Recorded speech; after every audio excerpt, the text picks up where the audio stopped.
I'm continuing to apply with shaken confidence, if not totally broken.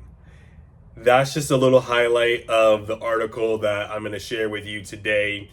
And it just starts off with a story of a gentleman who's really struggling to get a job. And then it seems like we're going to talk about some buzzwords, but these might not be as cringe. It might actually be appropriate labeling for what's going on in the US job market right now. So, the article for today that we are going to talk about is from NBCnews.com. And as always, I'm going to leave a link down in the description below so you can read the full article for yourself. I'm just going to talk about the highlights and how it pertains to what we're talking about today. The article title is From Great Resignation to Great Detachment: How the U.S. Job Market Has Slowed. Dan Hevia has been laid off before, but this time feels different. Hevia, 42, a marketing and business development specialist based in the New York City area, has been out of work since the summer. In a recent LinkedIn post, he claimed he has filled out more than 1,000 job applications with nothing to show for it. A little bit of my experience just really quickly. This is a lot of stuff that I can relate to because I'm 39 years old, and in the first half alone of 2024, I applied for more than 2,100 jobs before it got too depressing and I just stopped counting. So this is definitely something I can relate to. 1,000 is nothing compared to what I applied to before starting to feel a little bit down and discouraged about the job market. He says, if you had told me when I was laid off in June that I would approach 6 months without a job offer, I would laugh. Hooray for confidence, the article says in parentheses. And that's the thing, you got to have confidence, right? You don't want to sit there all day and all night applying for jobs and thinking you're never going to get anywhere. And it's definitely something that is humbling for sure, because I never felt entitled. I mean, I'm very grateful for the jobs that I've had in the past. I thanked God all the time for the opportunity to make a good salary, to make good money. I mean, I did work hard to keep the job and I tried to do the best I could. But yeah, I mean, I was very grateful to have that job, and I didn't really think about the fact that it wouldn't last forever. But I did think, well, maybe we might not make as much money in the future, but that doesn't mean it'd be so hard to land anything. I think that's where the disconnect, and I think that's where the true shot comes from. Not that, okay, you might not make six figures your whole life, but it shouldn't be that hard to land something in the ballpark of what you're used to making, especially if you're in a place like this gentleman was in New York City. I was down in South Florida. I mean, these are expensive areas. I'm not in the middle of America where things might be cheaper. I've never lived there, I don't know, but I gotta assume Miami, New York, those are kind of expensive places. So you at least need to make some kind of level of a bare minimum income to even afford rent there. But he says, but here it comes, and boy, does that job market humble you on a regular basis. Amen. I can agree to that. In an interview with NBC News, Hevia said he holds out little hope for what the future brings for his career. I'm continuing to apply with shaken confidence, if not totally broken, he said. For many workers, the euphoria of the Great Resignation, a period following the pandemic reopenings that brought a massive reshuffling of jobs and substantial wage gains, has given way to a new, far more uncertain environment. So for me, like I said, I'm not trying to brag or anything. I'm just telling the experience of what it was like working in tech in general for like 10 years or so. So the article's talking about the period after the pandemic where people were having all these gains in their income. For me, my personal experience is I was making six figures before the pandemic, and I mean, that continued throughout. It wasn't a matter of making more money during the pandemic, went from hybrid to fully remote. I mean, that was the only major difference in my experience. The article says the Bureau of Labor Statistics reported this week that even as layoffs remain subdued and job openings increased in October, the hiring rate ticked down to a level not seen since the U.S. was emerging from the financial crisis of the late 2000s. So the hiring rate ticking down to a level not seen since early 2000s. So I think it's unfortunate. 2007, 2008, not a great job market, but for me, I was able to find something, even if it was pivoting from what my degree was in to something else. And throughout the pandemic, I didn't have a problem landing a new job. It didn't affect the amount of money I was making. And according to the article, people went from not making as much money to making even more money. So there were some positives there that I just don't think have been in the 2024 job market. But my work history has included things such as project management, business analyst, product owner, scrum master, things of that nature. But let me know what your career and your experience has been like as far as during maybe if you were in the work environment in the early 2000s, 2007, 2008, 2020, 21, and compared to 2024. Like what's been your history and what's been the worst period for you to land a new job and to get paid a fair living wage? The article goes on to say there are cracks in the labor market. In a recent interview, Guy Berger, chief economist at the Burning Glass Institute, a labor market research group, said people who currently have jobs are unlikely to lose them, but there has rarely been a worse time in recent history to be looking for them.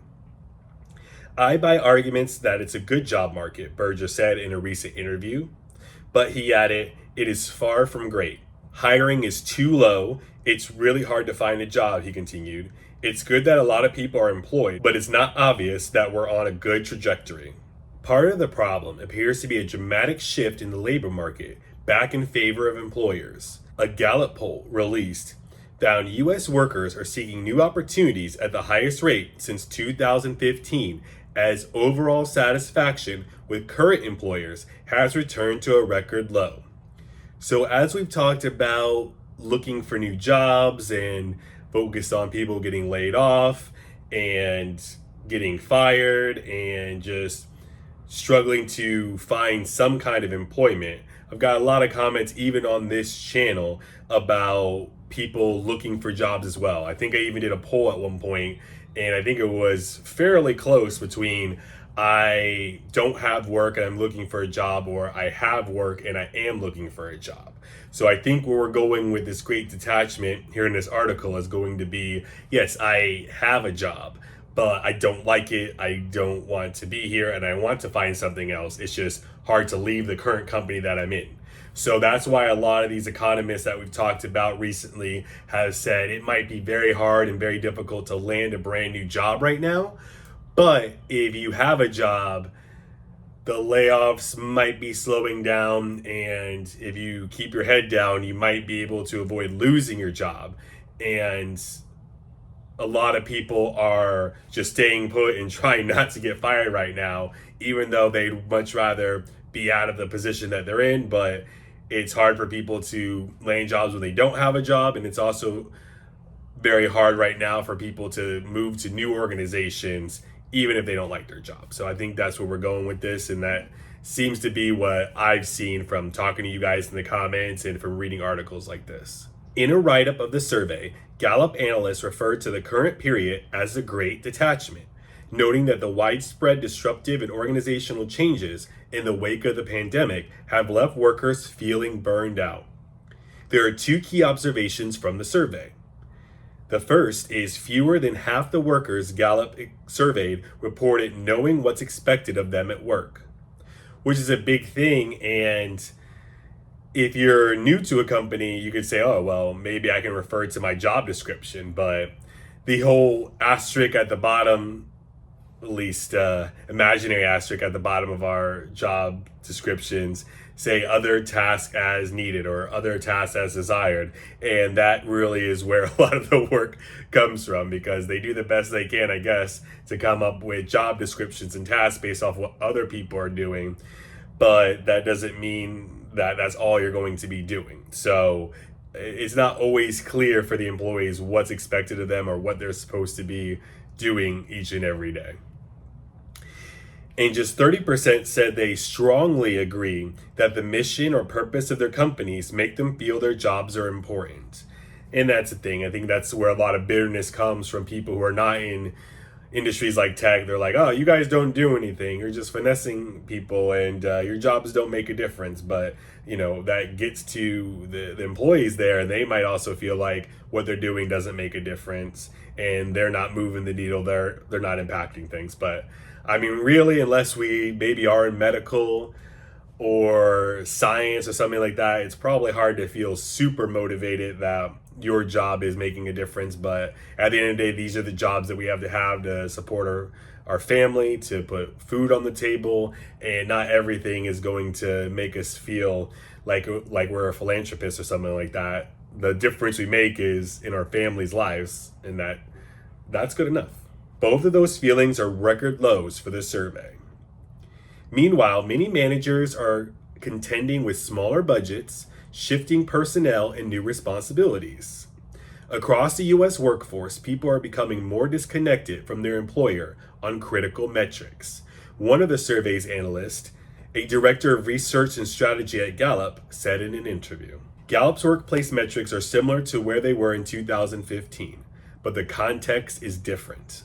With the current jobs market cooling down quite a bit from the Great Resignation, and with inflation, people don't feel secure making the leap to new roles. So they're stuck with this disconnect. It's a very different situation. And you do almost feel like you're a prisoner, like there's not a lot of places for you to go, like you're really stuck.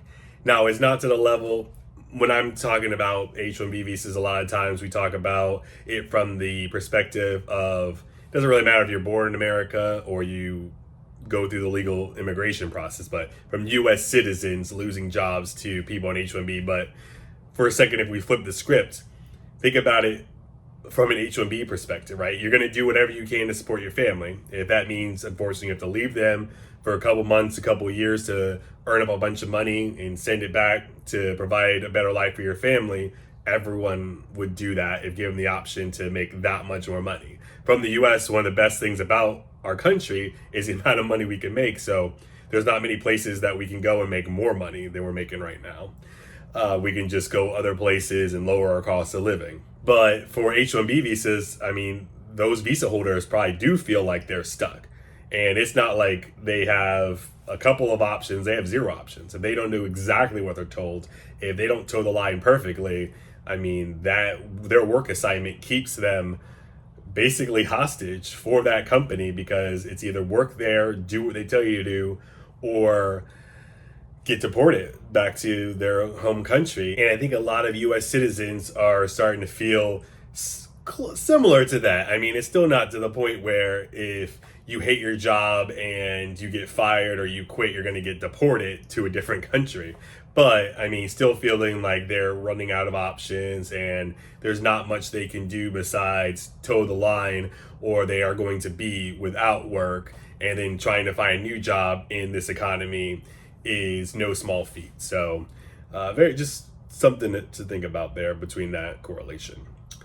The article goes on to say the completion of pandemic catch-up hiring in industries that have disproportionately driven payroll growth over the past year, like healthcare, government, and leisure and hospitality, a generally more muted economic growth backdrop due to tariffs, still restrictive monetary policy, and a slower growing pool of workers are all likely to contribute to the more modest pace of job gains, The Economist wrote.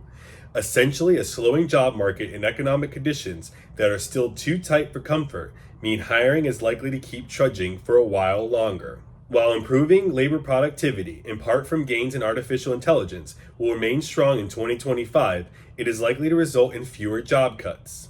The rate at which firms hire new workers will likely hold at its current modest level, the Vanguard analyst said. For workers like Hevia, that may mean no timetable for an end to job search anxieties. For now, he has sought consulting work as he continues to submit applications, though he has reduced his expectations for a position and salary at the senior level he held before. At this point, anything is better than nothing. And I think for people looking for a job right now, anything is better than nothing. Slow motion is better than no motion. Just take whatever money you can get right now, and God willing, in the next few months, things get better somehow, some way. Let me know what you think about this down in the comments below. Talk to you later.